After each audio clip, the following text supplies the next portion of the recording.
Blackstone Audio presents The Price of Justice, a true story of greed and corruption, by Laurence Leamer. This book is read by Malcolm Hillgartner. In memory of David B. Fawcett, Jr., 1927 to 2012. Prologue. When I was a young man, I worked in a coal mine in southern West Virginia. It was 1971, and I had read Night Comes to the Cumberlands, Harry Caudle's classic account of the deprived, exploited people of the Appalachian Highlands in eastern Kentucky.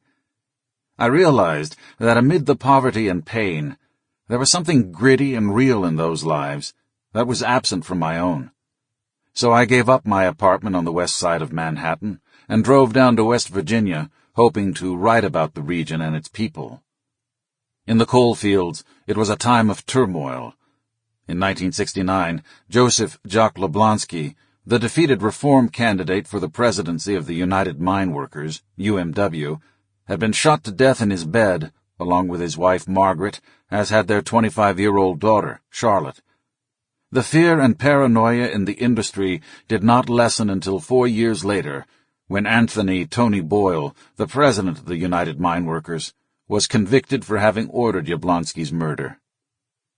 When I arrived in southern West Virginia, the reformist Miners for Democracy was campaigning to take over the corrupt union. The coal companies, meanwhile, were nervous about what they considered outside agitators trying to stir up the miners. The only contact I had was a friend of a friend who ran a furniture store in Beckley, population 16,000, the largest town in south-central West Virginia.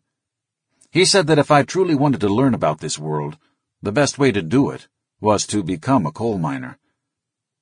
The UMW and the Westmoreland Coal Company agreed that I could work in a mine as long as I didn't tell anyone else I was a journalist and wrote only about the job and its particulars, not union politics.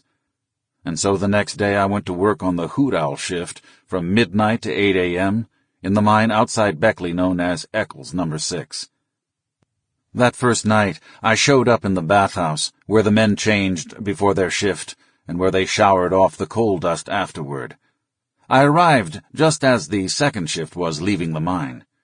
In my new work pants, long-sleeved green shirt, and unblemished black helmet, I looked like the greenhorn I was. Taking the elevator 150 feet down the shaft with the other men on the shift, I was nervous. In a seam 300 feet beneath the one in which I would be working. Sample complete. Ready to continue?